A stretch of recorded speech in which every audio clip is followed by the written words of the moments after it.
Welcome to PSG, where we talk about the news and the lore of your favorite video games. And today we're going to be beginning our coverage of the background lore of all of the Resident Evils. To kick this off, we need to start with Resident Evil 0 in about 6 minutes. July 23rd, 1998. The Ecliptic Express drives down the railroad tracks into the Arklay Mountains in the dark of the night. Suddenly, the train is attacked by strange leeches that press against the glass. The passengers try to flee in terror, but the leeches get in, attacking everyone that they come in contact with. Looking down from a mountaintop, a strange man observes the death and carnage while singing into the night air. Hours later, the STARS Bravo team has been deployed into the Raccoon Forest area to investigate the extreme murders that have been plaguing the area. Among the team is rookie field medic Rebecca Chambers. But the helicopter begins to malfunction and pilot Kevin Dooley is forced to crash land in the mountains. Nearby, a Marine MP Jeep is discovered overturned, and the two guards are dead, with Rebecca discovering a manifest that states the guards were transporting Billy Cohen, a former lieutenant and murderer, to the local base for execution after his court-martial. Captain Enrico orders his team to split up and search the woods, hoping to find this escaped conflict. As she searches the woods, Rebecca begins to hear strange noises and eventually discovers an attacked train stopped in the woods. Inside, she discovers evidence of the attack, including blood and dead passengers. She discovers a radio, and suddenly the dead begin to rise around her. Rebecca is forced to draw her weapon and fight the zombies. She manages to escape this fight with the undead, and she is confronted by Bill. She tries to arrest the convict, but Billy merely walks away. Suddenly, Edward Dewey of Bravo Team leaps through the window, collapsing on the ground, wounded from several bites.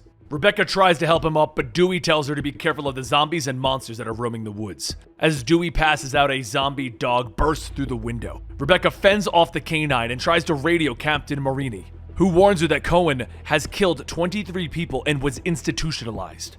Further in the train, Rebecca finds a man sitting by a fire, who seemingly isn't a zombie. Yet the man falls into a mass of leeches that attack her. She's almost killed as the leeches wrap around her body, but Billy arrives and saves her. Their eyes are drawn to the window when they hear singing over the storm that has been rolling in. And in the flashes of lightning, they see the strange man on the mountain, singing and drawing the leeches into him. The train begins to move again, and elsewhere, Umbrella Security Services are bringing the train in to be investigated. However, they are attacked by the leeches and infected, quickly becoming zombies and leaving the train unattended. As the train picks up speed, Rebecca and Billy are forced to use the manual brakes to try and slow it down. With the train still crashing, however, it lands straight into the underground station beneath the mountain. Rebecca and Billy manage to survive, however, and they begin to search the station. They discover that it is part of a school that was established by the Umbrella Corporation during the 1970s that was used to educate trainees.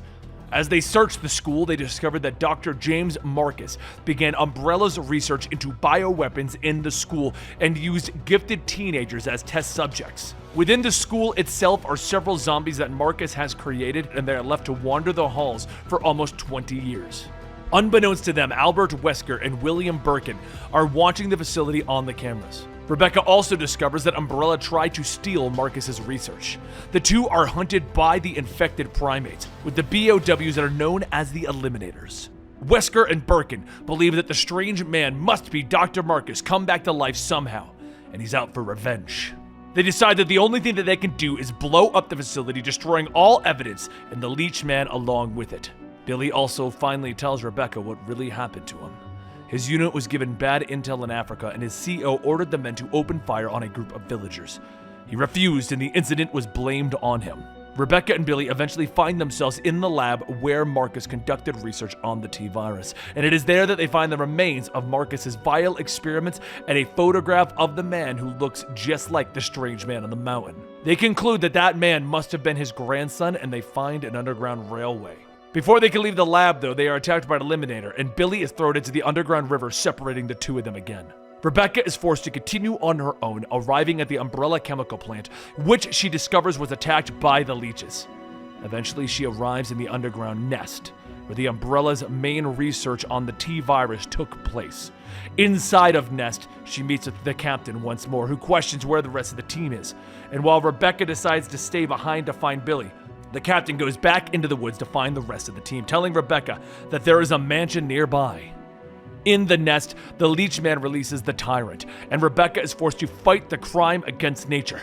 And after destroying the monster, she discovers Billy inside the water treatment plant. The two must fight their way through the zombies until they finally are confronted by the strange man, who tells them that he is in fact the Queen Leech, and was created by Dr. Marcus in 1988.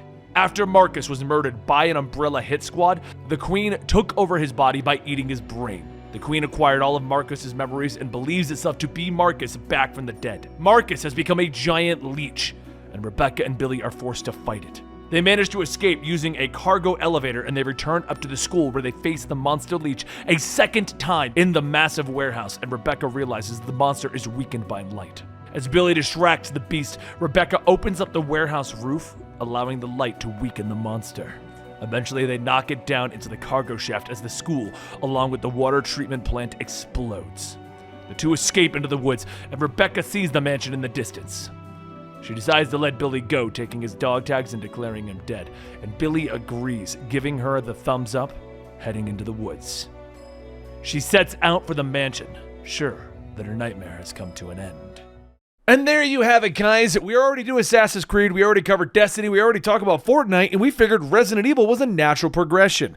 Now, if you were following us back on our previous channel, then you know that a lot of these early Resident Evil videos are just going to be re-uploads with a new intro and a new outro. But that doesn't mean that we're not going to be going into the new games. The idea behind covering all of this is that you have a hub here at PSG to get the lore to all of your favorite games so that you understand what is going on if you just want to jump into, like, Resident Evil 8.